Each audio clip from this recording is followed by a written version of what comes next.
कसूरी साहब, इजराइल बार बार ईरान को धमकियां दे रहा था। क्या आप ये समझते हैं कि इन धमकियों के बावजूद ईरान को जितना अलर्ट रहना चाहिए था? इजरायली हमले में ईरान का बड़ा नुकसान हुआ, फौजी तनसीबात को निशाना बनाया, अहम उनके जो मिलिट्री टारगेट्स हैं उनको अचीव किया, मिलिट्री अफसरान को निशाना बनाया। आप समझते हैं ईरान की ये नाकामी है इंटेलिजेंस की?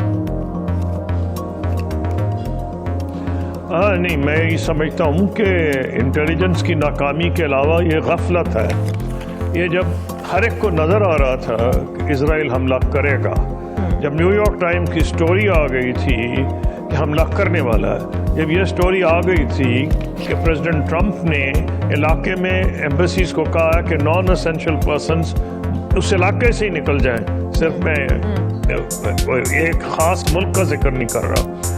तो जब ये सब कुछ नज़र आ रहा था, हर एक को नज़र आ रहा था, तो क्या इनको अंदाज़ा नहीं था कि जनाब जब आप जंग करते हैं एक एलिमेंट ऑफ सरप्राइज होता है। इजराइल ने अपनी गेम खेलनी, ईरान की तो नहीं खेलनी। तो अफसोस से कहना पड़ता है कि इन लोगों को अपने घरों में नहीं बंकर्स में होना चाहिए था, और लेकिन वो जो होना था हो गया। जो ईरान ने उसका जवाब दिया है वो बिल्कुल मुनासिब जवाब है, क्योंकि under article 51 of the United nation charter उसका पूरा हक है अपना दिफा करने का। अब सवाल ये हो रहा है कि जिस तरह मामलात सामने आ रहे हैं, एक दो चीज़ें आसानी से कही जा सकती हैं, उसका फिर जवाब हमें सोचना पड़ेगा। पहली बात तो यह है कि कोई डाउट ही नहीं कि अमेरिका अगर इजराइल के पीछे हो तो इनकी मिलिट्री माइट बहुत ज़्यादा है। अमेरिका टोटली पीछे ना भी हो तब भी इजराइल की मिलिट्री माइट बहुत ज़्यादा है, क्योंकि मेरा तो शुरू से ये एक नुक्ता नज़र रहा है कि ये इस इलाके की हुकूमत नहीं, ये यूरोपियन पावर है। ये जो है इजराइल, ये यूरोप से कई जो लोग आबाद थे वहाँ से, जो यहूदियों से अपने आप को डिसेंडेंट्स उनका कहते थे, इनका कल्चर भी यूरोपियन था, इनकी सिविलाइजेशन यूरोपियन थी, इनकी टेक्नोलॉजी यूरोपियन थी। एक यूरोपियन टेक्नोलॉजी वाले मुल्क को एक बड़े बैकवर्ड इलाके में ला के आबाद कर दिया गया, तो पहले दिन से इजराइल को एक एडवांटेज था, और अमेरिका की बैकिंग से मजीद एडवांटेज हुआ। अब इसका मतलब क्या है? पहली चीज़ तो ये डिकोड करनी पड़ेगी, फिर उस पर नताइज निकालने पड़ेंगे। क्या ये इजराइल ने हमला प्रेसिडेंट ट्रंप की मर्जी के बगैर किया, या प्रेसिडेंट ट्रंप जो है शामिल बाजा हो गए? यानी जब उन्होंने देखा कि अब हो ही गया है तो चलो मेरी जो यहूदी लॉबी है या प्रो इजराइल लॉबी है उसको मैं खुश कर दूं। इसके जवाब जो है उससे हमें कुछ नतीजा निकलेगा। एक तो इजराइल का तो बड़ी क्लियर पोजीशन है, उसने क्यों हमला किया। इजराइल तो कहता फिर रहा है कि जी हमने इसको नहीं न्यूक्लियर पावर बनने देना, बिल्कुल ये हमारा अब्दी दुश्मन है, हमें ख़त्म कर देगा अगर इसके पास न्यूक्लियर वेपन्स आ गए। उसे तो हैरानी नहीं है कि इजराइल क्या कह रहा है। इजराइल का जो अपने माशाल्लाह उसने जो अपने जराइम किए हैं वो एक तरफ गए, लेकिन वो ये कह रहा है, खुल्लम खुल्ला कह रहा है। दूसरी चीज़, उसको फ़ायदा ये हुआ कि जब ये इतनी टेंशन बढ़ी तो IAEA ने एक रेगुलर इंस्पेक्शन करनी होती है। अब के उन्होंने ये कहा, जिसमें पाकिस्तान ने एब्सटेन किया, रूस और चाइना ने खिलाफ वोट दिया और अमेरिका ने हक में, तो उसमें ये क्लियर हो गया, इस मौका मिल गया। और उन्होंने कहा जी ईरान अपनी जो ऑब्लिगेशंस हैं अंडर IAEA पूरी नहीं कर रहा। हालांकि अब तक जितनी रिपोर्ट्स आई हैं वो ये था कि वो पूरी पाबंदी उस पर कर रहा है। शायद उसकी एक वजह ये हो सकती है कि ईरान ने सोचा कि मेरी जान के ही पीछे पड़ गए हैं, तो जितनी ज़्यादा मैं यूरेनियम एनरिचमेंट तेज़ी में करूं मैं कर लूं, ये पॉसिबिलिटी है। तो इजराइल को तो मौका चाहिए था। नंबर 2, प्रेसिडेंट ट्रंप प्रेशर बढ़ा रहे थे ईरान पे नेगोशिएशन के लिए। ओमान में जो मीटिंग हो रही है अमेरिकन रिप्रेजेंटेटिव्स की और ईरानियों की, उस प्रोग्राम पे जो सितम ज़रीफ़ी है कि ट्रंप साहब ने खुद उससे बाहर निकले थे। प्रेसिडेंट ओबामा के दौर में JCPO का एक एग्रीमेंट हुआ था और उसमें एक लिमिटेड लेवल पे यूरेनियम एनरिचमेंट की उसको इजाज़त मिली थी। अब जो ट्रंप साहब ने अब जो कोशिश की है, उनका ये ख्याल था कि अगर इजराइल कुछ हमला कर ही रहा है तो मैं शामिल बाजा होकर क्रेडिट लूं और ईरान पे प्रेशर पड़ेगा। मेरी ज़ाती राय है किसी सूरत में ईरान हार मान ही नहीं सकता।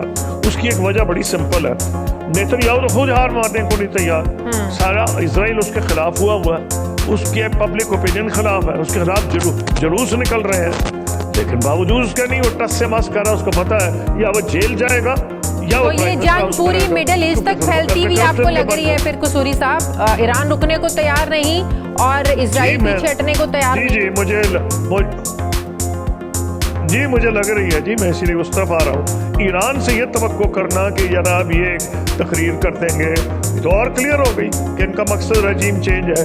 तो क्या जो ईरान की हुकूमत है, इस्लामी हुकूमत, इनकलाब के बाद जो आई है, क्या अपनी हार मान के ये समझ के कि जी इनके बड़े सुपीरियर हथियार हैं तो अब हम हार मान जाए? नामुमकिन है। उनके लिए ये एग्जिस्टेंशियल थ्रेट है, खत्म हो जाएगी, रजीम ही खत्म हो जाएगी और एक्चुअली रजीम चेंज हो जाएगा अगर उन्होंने हार मानी। वो किसी सूरत में हार नहीं मानेंगे। अब जो खतरा है वो ये है कि वो अगर अमेरिका वाकई इस जंग में शामिल हुआ और उसने इस नौयत का नुकसान ईरान को पहुंचाया तो ईरान वो करेगा जो हर मुल्क करता है अपने इत्तेफा में, वो जंग फैलाएगा। वो पहले अमेरिका अड्डों पे हमला करेगा, फिर वो अगर फिर भी नहीं बाज आए तो जो स्ट्रेट्स ऑफ हॉर्मूज है, चाहे उसको अपने जहाज डुबोने पड़े उसको बंद कर देगा। उसके सबसे बड़ी कैजुअल्टी आयरॉनिकली अभी पाकिस्तान और इंडिया ने जंग लड़ी है, यहाँ दोनों को नुकसान होगा, इंडिया पाकिस्तान बांग्लादेश को, कि maximum expatriate earnings remittances Pakistan India Bangladesh को गल्फ से आती हैं।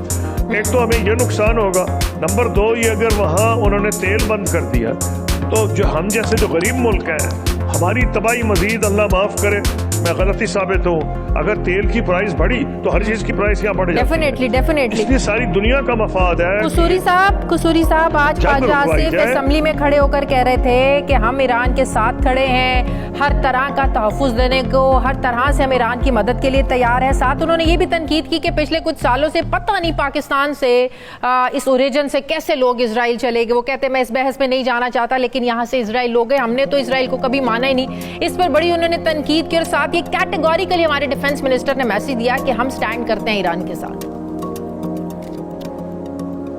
देखिए पहली क्लियर एक चीज आप समझ लें, चाहे कोई पाकिस्तान का प्राइम मिनिस्टर और डिफेंस मिनिस्टर और फॉरेन मिनिस्टर हो, सवाल ही पैदा नहीं कि जब इस किस्म की जंग हो रही हो, क्योंकि उसकी वजह क्या है, मुस्लिम हुकूमतों को छोड़े सारी दुनिया में मुस्लिम स्ट्रीट का हार्ट एक तरह का बीट करता है, यानी उसकी जो जज्बात हैं, चाहे लाहौर में हो, जद्दा में हो, अबू धाबी में हो, या मराकश में हो, या किसी और मुल्क में हो, वो सब के सब ईरान के साथ है। तो ऐसी हुकूमत जिसको अगर वोटों की ज़रूरत हो या ना हो, वहाँ से बहुत से ऐसे मुल्क हैं गल्फ में जिनको वोटों की ज़रूरत नहीं है, बादशाह थे वहाँ, लेकिन वो भी अपनी पब्लिक ओपिनियन को इस तरह अपने खिलाफ होते नहीं देखेंगी। यही वजह है कि आपने देखा कि पहले सबसे बड़ा खतरा लोग वो इजराइल को समझते थे। मैं फॉरेन मिनिस्टर था तो अरबों से मेरा ताल्लुक था गहरा, और मैं उनके नाम नहीं लेता। फॉरेन मिनिस्टर्स मुझे कहते थे तुम्हारे ताल्लुकात ईरान से अच्छे हैं, उन्हें समझाओ, हमारे मामलात में दखल ना दें। हमारे मामलात से क्या मतलब था, बकौल उनके अरब मामलात, बकौल उनके कि वो दखल ना दें फ़लस्तीन में, शाम में, इराक में वो दखल ना दें, ये तो उनका कहना था। लेकिन उनसे बड़ा खतरा अब मैं आपको अपने तजिए से बता रहा हूँ, इजराइल हो गया है। क्योंकि पहले एक बदमस्त हाथी जो अब इजराइल सामने आ गया है, वो तो अगर उसको उसकी जो टेक्नोलॉजी बहुत ज़्यादा एडवांस्ड है, अगर ईरान को खुदा ना खास्ता वो ज़्यादा नुकसान पहुंचाएगा तो अगली बारी दूसरों की आएगी। इसलिए अब पोजीशन यह है कि सऊदी अरब हो, ये हो जो या बहरीन हो, ये सब के सब दिल में ये समझ गए। और इसीलिए आपने देखा क्राउन प्रिंस ने, मोहम्मद बिन सलमान ने, और उससे पहले उनके फॉरेन मिनिस्टर ने भी बात की थी और अपनी सपोर्ट का इजहार किया था। तो अब होना क्या चाहिए, होना ही चाहिए कि दुनिया के 3 अमीर मुल्क जो गल्फ में हैं, सऊदी अरब, यूएई और कतर, इनके अमेरिका से बहुत अच्छे ताल्लुकात हैं। फिर दुनिया के जो 2 बहुत बड़े और ताकतवर मुल्क हैं फौजों के हिसाब से भी, वो पाकिस्तान और तुर्की हैं। इनकी और हम दोनों अमेरिका के एलाइज रहे हैं। अब तुर्की तो अभी भी नेटो का हमें है, हम सेंटो सियाटो बगदाद पैक्ट हर वक्त रहे। सही।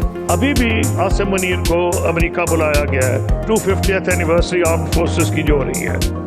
तो ये जो मुल्क है, और इंडोनेशिया क्योंकि दुनिया का सबसे बड़ा आबादी के हिसाब से मुल्क है, अगर ये और कुछ और मुल्क मिल के कोशिश करें अमेरिका और वेस्ट के पब्लिक ओपिनियन को और उनकी हुकूमतों का कि हमारी ज़िंदगी यकीनन हो जाएगी और यहाँ रहना मुश्किल हो जाएगा, तो मैं ये समझता हूँ डिप्लोमेटिकली बहुत स्कोप है। और ईरान और यूरोप में ऑलरेडी डिवीजन हो गई है। अब वेस्ट जिसको कहा जाता था, उस ऑस्ट्रेलिया न्यूजीलैंड ने सबसे पहले हमला किया है इजराइल की इस पॉलिसी पे। तो हमें डिप्लोमेटिकली कोशिश करनी चाहिए कि हम अमेरिका पे प्रेशर डालें और वेस्ट में डेलीगेशंस भेजें, चाहे OIC के तहत करें। बेस्ट तो यह है कि OIC के ही और नीचे से करें, क्योंकि मैं कोई डिवीजन नहीं चाहता इस्लामिक वर्ल्ड में। मैं ये कह रहा हूँ कि ये 6-7 मुल्क जिनके मैंने नाम लिए हैं, ये इस पोजीशन में है कि वेस्ट पे और अमेरिका पे ये प्रेशर कर डाल सकते हैं, क्योंकि इनका पुराना उनके साथ ताल्लुक है।